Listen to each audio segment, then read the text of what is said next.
भाई खुदा का वास्ता है, अपने लिए सही कंट्री चूज़ करें, बजाय इसके ख्वार होने के यूरोप में आकर एक ऐसी कंट्री का इंतखाब करें जहां पर आपने रहना है, लॉन्ग टर्म रेजिडेंसी लेनी है, पासपोर्ट लेना है और अपनी लाइफ वहां सेटल करनी है। तो इस वीडियो को आगे बढ़ाने से पहले मैं उन लोगों से मुखातिब हूँ, सिर्फ़ और सिर्फ उन लोगों से इस वीडियो में मुखातिब हूँ जिन्होंने पढ़ना है और अपनी एजुकेशन को आगे लेकर जाना है, अच्छी जॉब करनी है, पीआर पासपोर्ट लेना है।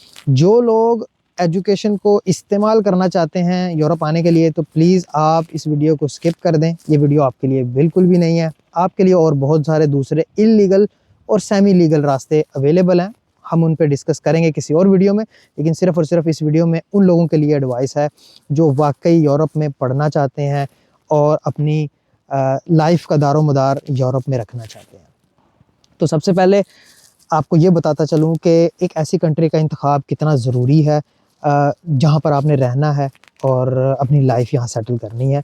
बिकॉज़ आप किसी दोस्त के या किसी कंसल्टेंट के चक्कर में पड़ के आप कोशिश करते हैं कि जी किसी दूसरे कंट्री से जर्मनी आया जाए या किसी दूसरी कंट्री से फ्रांस जाया जाए या किसी दूसरी कंट्री के रास्ते आप यूरोप में आएँ, तो आपको एक बैड न्यूज़ देता चलूँ कि अगर आप साइप्रस को या किसी दूसरे कंट्री को, जहाँ पर ना तो आपने पढ़ना है, ना पढ़ने के कोई ख़ास मौक़े हैं, ना वहाँ पर पार्ट टाइम जॉब है, वहाँ से भी अगर किसी दूसरे कंट्री में प्रॉपर तरीके से मूव करना है, तो आपको वही सेम प्रोसेस जो पाकिस्तान से बैठ के आपको करना पड़ता है, वही दोबारा करना पड़ेगा।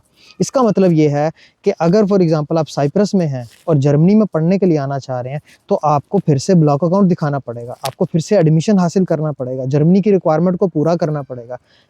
साइप्रस में मौजूदगी आपकी इस बात की गवाही नहीं देती या इस बात की श्योरिटी नहीं देती कि आपका एडमिशन भी डन है, आपको आइल्स के बगैर भी एडमिशन मिलेगा और आप ब्लॉक अकाउंट के बगैर आ सकते हैं। ऐसा कोई चक्कर नहीं है, सेम वही रिक्वायरमेंट रहेगी जो आपको पाकिस्तान से रहेगी। तो इसलिए जो रिक्वायरमेंट्स होती हैं वीज़े की और एडमिशन की, वो based on your educational documents and your identity documents यानी कि पासपोर्ट होती हैं। तो इसलिए आप जहाँ मर्ज़ी हों, आपकी ये रिक्वायरमेंट नहीं चेंज होगी। इसलिए कोशिश करें कि एक ही बार सही कंट्री का इंतखाब करें और सही कंट्री में आकर अपनी स्टडी कंप्लीट करें और जॉब करें, परमानेंट रेजिडेंसी लें और at the end of the day जो है वो आपको पासपोर्ट भी मिलेगा।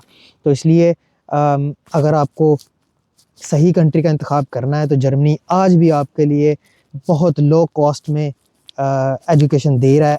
सिर्फ़ और सिर्फ कुछ रिक्वायरमेंट्स हैं और रिक्वायरमेंट्स काफ़ी टफ़ हैं, जिसमें आपको आइल्स भी करना पड़ता है, जिसमें आपके अच्छे ग्रेड्स भी होने चाहिए। बैचलर करना है तो 13 साल की एजुकेशन भी होनी चाहिए और फिर आपको 40 लाख का ब्लॉक अकाउंट भी सबमिट करना है। लेकिन अगर आप ये सारी चीज़ें कर लेते हैं औखे सौखे हो के, तो मैं गारंटी के साथ कह सकता हूँ कि आप यहाँ पर एजुकेशन भी लेंगे, पीआर भी लेंगे और पासपोर्ट भी लेंगे। सबसे स्ट्रेट फॉरवर्ड पीआर पासपोर्ट का प्रोसेस जर्मनी में देखने को आपको मिलेगा। 5 साल आप लीगल रेजिडेंसी करके, जॉब लेकर, लैंग्वेज सीखकर डायरेक्ट पासपोर्ट अप्लाई कर सकते हैं।